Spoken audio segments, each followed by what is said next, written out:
आज के दिन मार्केट में ईरान इजराइल की वॉर की वजह से काफी कंफ्यूजन रहा, पेन भी रहा मार्केट में। तो अभी मार्केट में काफी सारे लोगों को नया निवेश करने में डर लग रहा है। पर इसी माहौल के बीच में आपके सामने आ रहा है वोडाफोन आइडिया का FPO, follow on public offer. देखिए, एक तो होता है आईपीओ, दूसरा होता है एफपीओ। आईपीओ जब भी एक नई कंपनी पहली बार अपनी कंपनी के स्टॉक्स को स्टॉक मार्केट में लिस्ट करने के लिए आती है तो वो इनिशियल पब्लिक ऑफर लेके आती है आईपीओ। जब एक ऐसी कंपनी जो ऑलरेडी स्टॉक मार्केट में लिस्टेड है वो वापस से शेयर्स इश्यू करना चाहती है तो वो लेके आती है एफपीओ। तो ये होने वाला है एफपीओ। इस कंप्लीट एफपीओ में एक बहुत ही शॉकिंग पॉइंट है जो आपके सामने मैं कंप्लीट एक्सपोज कर दूंगा आज के वीडियो में। काफी लर्निंग आपको मिलने वाली है, plus at the same time सिर्फ मैं आपको एक्सेल पे ले जाकर सारी कैलकुलेशन करके दिखाने वाला हूं कि क्या एक्सपेक्टेशंस हो सकती है। ये एक ऐसा स्टॉक है जिसमें रिटेल निवेशक को ऑलरेडी काफी सारा नुकसान हो रखा है, तो उन्हें ऑलरेडी इस नाम से डर लगता है। एक माइंड में नोशन है कि यार वोडाफोन का नाम आएगा तो हम तो कुछ भी काम नहीं करेंगे, हमें बड़ा डर लगता है।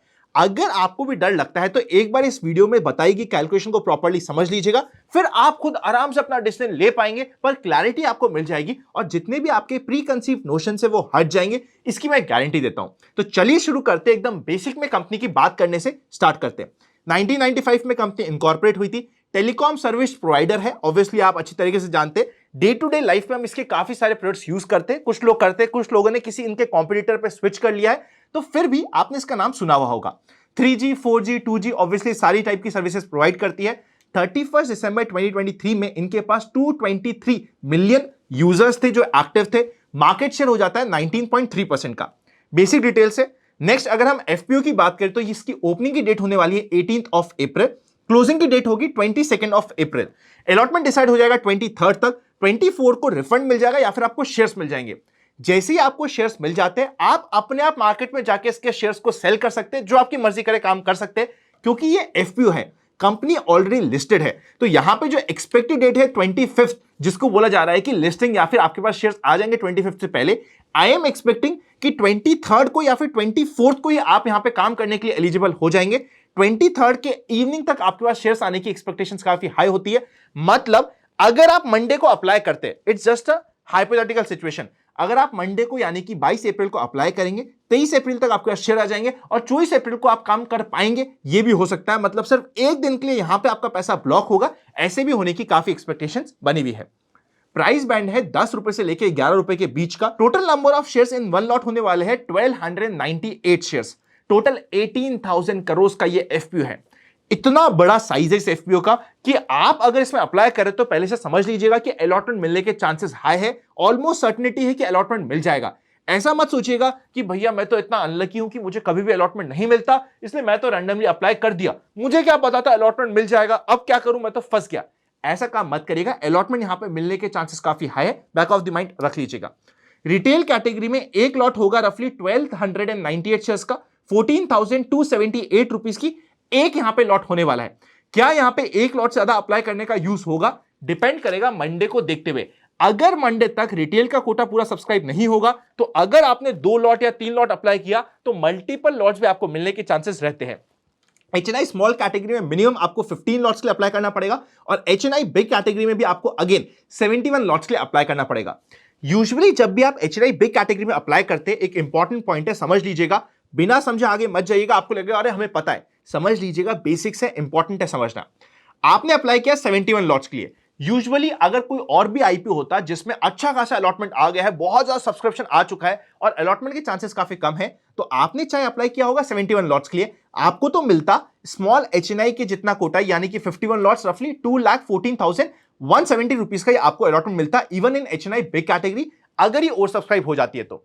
पर अगर इस वोडाफोन के केस में ओवर सब्सक्रिप्शन नहीं होता तो आपको ज्यादा लॉट या फिर ज्यादा पैसे का सब्सक्रिप्शन मिलने के भी चांसेस होते हैं, बैक ऑफ द माइंड रख लीजिएगा। और जितना आप मैनेज कर सकते हो या जितना आप लेना चाहते हो उतना ही अप्लाई कीजिएगा। लास्ट डे क्या रहता है इसका सब्सक्रिप्शन, उसके ऊपर काफी कुछ डिपेंड होने वाला है। क्यूआईबी के लिए 50%, रिटेल के लिए 35% और एचएनआई कैटेगरी के लिए 15% का यहां पे टोटल एलोकेशन हो रखा है। रिटेल के लिए एलोकेशन काफी हाई बना हुआ है। मुझे पर्सनली कॉन्फिडेंस तब आएगा जब मिनिमम 2 टाइम से ज्यादा ओवर सब्सक्राइब हो जाए क्यूआईबी कैटेगरी। अगर ऐसा होता है तो मेरा एक्साइटमेंट इस कंप्लीट एफपीओ को रिलेटेड बढ़ जाएगा। मैं इसके फाइनेंशियल्स की बात नहीं करूंगा, ऑब्वियसली एक लॉस मेकिंग कंपनी है। फाइनेंशियल्स आप ब्रीफ में एक बार चेकआउट कर सकते हैं। आप सभी को ऑलरेडी पता है कि लॉस मेकिंग कंपनी काफी डिफिकल्ट सिचुएशन चल रही है और इस सिचुएशन को हटाने के लिए ही ये कंप्लीट एफपीओ का सिचुएशन आ रही है। पीयर कंपैरिजन की बात करेंगे तो शॉर्ट में मैं आपको बता देता हूं। इसके पीयर कंपैरिजन ऑब्वियसली आपके सामने भारतीय एयरटेल आता है जिसका पी रेशियो 84 का है, भारतीय हेक्साकॉम आता है जो अभी भी लिस्ट हुआ है, पी रेशियो रफली 51 के आसपास का है, और लास्ट आता है रिलायंस जियो जिसके पी रेशियो की हम बात ना करें तो बहुत अच्छा रहेगा। मैंने ऐसा क्यों बोला, अगर आप समझ गए तो आंसर को कमेंट कर दीजिएगा। ये हो गई है basic information about this complete FPO. अब करते हैं कुछ अंदर की बात और सबसे पहले चलते हैं एक्सेल के ऊपर। यहां पे मैंने आपके सामने मिनिमम लॉट साइज क्या हो रही है हर एक कैटेगरी में वो बता दिया है। सबसे पहले मैं आपके लिए एक शॉकिंग पॉइंट बताता हूं। यहां पे भी प्राइस चल रहा है 11 रुपीज का जिसमें आपको अलॉटमेंट मिलने की एक्सपेक्टेशन है जो अपर प्राइस बैंड हो रहा है। और मार्केट में अगर आप अभी जाके चेकआउट करोगे वोडाफोन आइडिया का प्राइस चल रहा है 13 रुपीज के ऊपर का।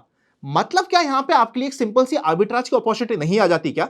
हम वोडाफोन आइडिया को 13 रुपए में फ्यूचर्स में जाके आज के दिन बेच दे और यहां पे जब हमें एफपीओ मिलेगा और यहां पे अलॉटमेंट के भी चांसेस ज्यादा है तो अलॉटमेंट आराम से हमें यहां पे मिल जाएगा, तो यहां पे हम बाय कर ले, 2 रुपए पर शेयर का फायदा हो जाएगा। सपोज करते हैं हम यहां पे लगाते हैं 92,000 बिग एचएनआई की एप्लीकेशन, एक्सपेक्ट करते हैं कि एटलीस्ट 50,000 शेयर तो हमें मिल ही जाएंगे, तो 1 लाख रुपए का हमें सामने सामने फायदा हो रहा है। तो यहां पे एक बड़ी आर्बिट्राज की अपॉर्चुनिटी बन रही है, पर आपके लिए नहीं है। वो इसलिए क्योंकि आज के दिन इतने ज्यादा लोगों ने, स्मार्ट लोगों ने, पंटर लोगों ने या फिर बड़े लोगों ने इतना ज्यादा शॉर्ट कर रखा है इस कंप्लीट शेयर को कि यहां पे आपके लिए फ्यूचर्स में काम करना ही बंद हो गया है।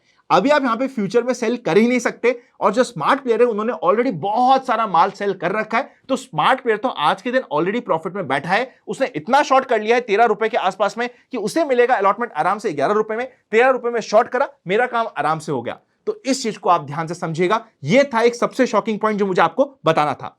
अब यहां पे आपके लिए डिफरेंट सिनेरियोस क्या होते हैं वो मैं आपके सामने प्रेजेंट कर देता हूं और हर एक सिनेरियो में आपके लिए क्या हो सकता है काम वो आप देखिएगा। अगर आप रिटेल कैटेगरी और मिनिमम लॉट की बात कर रहे हैं, नंबर ऑफ शेयर्स आपके कितने हैं उसके अकॉर्डिंग आपको यहां पे सारी कैलकुलेशन चेंज हो जाएगी, पर एक बार कैलकुलेशन समझ लीजिए। अभी जिस समय मैं ये वीडियो शूट कर रहा हूं उस समय प्राइस चल रहा है 13.2 का, एंड सबसे शॉकिंग बात यह है कि कैश मार्केट में प्राइस चल रहा है 13 का। फ्यूचर का प्राइस जो यूजुअली 1% 2% महंगा होता है क्योंकि फ्यूचर पूरे महीने का होता है, आज के दिन फ्यूचर का प्राइस भी डिस्काउंट में चल रहा है। सोच के देखिएगा कितना सारा शॉर्ट कर रखा है लोगों ने फ्यूचर्स में।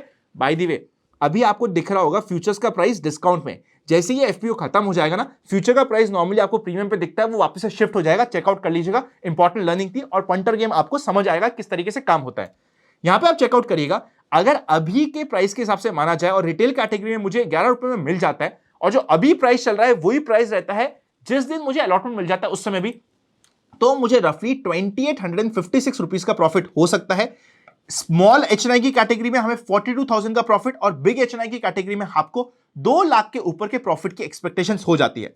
अब डिफरेंट प्राइस में क्या होगा, सपोज करते हैं 13.2 नहीं रहता और हम वर्स्ट के सिनेरियो मानते हैं कि 13 रुपए रह जाता है, प्राइस टूट जाता है, तो हमें कितना प्रॉफिट होगा आपके सामने है। 12 रुपए रह जाता है तो आपको कितना प्रॉफिट होगा आपके सामने है। 11.5 रुपीज रह जाता है तो आपको कितना प्रॉफिट होगा आपके सामने है। ऑब्वियसली अगर 11 रुपए रह जाएगा तो फिर आपका प्रॉफिट हो जाएगा 0 क्योंकि 11 रुपए में तो आपको अलॉटमेंट मिला है। पर सपोज करते हैं वर्स्ट के सिनेरियो में हम अप्लाई करते हैं मंडे के लिए और ट्यूसडे को ओपन होते ही ये स्टॉक टूटने लग जाता है और 10 रुपए हो जाता है। अगर प्राइस टूटता है तो आपको कितना लॉस होगा वो भी फिगर आपके सामने है और आप अकॉर्डिंगली कैलकुलेट कर सकते हैं। क्या हमें यहां पे लॉस होने के चांसेस है? मेरे पर्सनल माइंडसेट के अकॉर्डिंग समझा जाए तो काफी कम है। ये मेरा पर्सनल माइंडसेट है, मैं गलत भी हो सकता हूं, मैं सही भी हो सकता हूं। अभी तक तो मुझे ये काफी इंटरेस्टिंग लग रहा है एफपीओ, इसलिए मैंने इतना डिटेल में जाके यहां पे वीडियो बना के आपको बात करने की कोशिश करी है। अगर आपको लगता है कि ये इंटरेस्टिंग है तो मुझे कमेंट करके बता दीजिएगा। मेरा पर्सनल फाइनल डिसीजन डिपेंड करेगा कि मंडे तक किस तरीके का सब्सक्रिप्शन आता है। सब्सक्रिप्शन देखना इसमें बहुत जरूरी है। हर बड़ी में हम पहले से अप्लाई कर दे उसका मुझे कोई यूज नहीं लगता, पर अभी तक जिस तरीके से प्राइस मूवमेंट हो रहा है, जिस तरीके से पंटर का काम हो रहा है, जिस तरीके से आप बोलोगे अनंत आपने ग्रे मार्केट प्रीमियम की बात नहीं करी। ग्रे मार्केट प्रीमियम की बात करूं उससे पहले अगर अभी तक भी आपके पास डीमैट अकाउंट नहीं है अपने हर एक फैमिली मेंबर के नाम से, तो डीमैट अकाउंट ओपन लिंक्स आपको डिस्क्रिप्शन में और पिन कमेंट में मिल जाएंगे। फ्री डीमैट अकाउंट ओपन करने का लिंक है, तो काफी इंपॉर्टेंट है आपके अपने हर एक फैमिली मेंबर के नाम से डीमैट अकाउंट होना। चेकआउट कर लीजिएगा और काफी सारी चीजें आपको मिल जाती है जैसे आप डीमैट खुलाते हैं तो उसको आप चेकआउट कर सकते हैं। यहां पे अगर आप चेकआउट करोगे ना तो जिस तरीके से अभी तक मूवमेंट हो रहा है उस हिसाब से काफी इंटरेस्टिंग बन रहा है। मंडे को हमारी चीजें क्लियर और हो जाएगी। ग्रे मार्केट प्रीमियम आपके लिए यहां पे जरूरत ही नहीं है। ग्रे मार्केट प्रीमियम क्या होता है? अभी क्या प्राइस चल रहा है 13.2 रुपीज, कितने में आपको अलॉटमेंट मिलेगा? 11 रुपए की एक्सपेक्टेशन है अपर बैंड, तो सीधा आपका ग्रे मार्केट प्रीमियम यहां पे 2.2 रुपीज का हो गया। अब परसेंटेज आपको निकालनी तो आप अपने आप निकाल सकते हो। 2.2 रुपीज आपका अगर आज के दिन ग्रे मार्केट प्रीमियम हो रहा है 11 रुपए, निकाल लीजिए, आपका रफली 20% के आसपास का ग्रे मार्केट प्रीमियम हो गया, जो आपको परसेंटेज में मिल गया। बहुत सिंपल है ग्रे मार्केट प्रीमियम निकालना। आई होप ये कंप्लीट वीडियो के जो डिफरेंट पॉइंट से आपको हेल्प करे होंगे। वीडियो अच्छा लगे तो लाइक कर दीजिएगा, चैनल पे नए हैं तो सब्सक्राइब कर दीजिएगा ऐसे इंपॉर्टेंट कंटेंट के लिए। Happy learning and I will see you very soon. एक काफी इंपॉर्टेंट वीडियो अभी स्क्रीन पे आ रहा है, उसको भी चेकआउट कर लीजिएगा, ज्यादा टाइम लगेगा नहीं।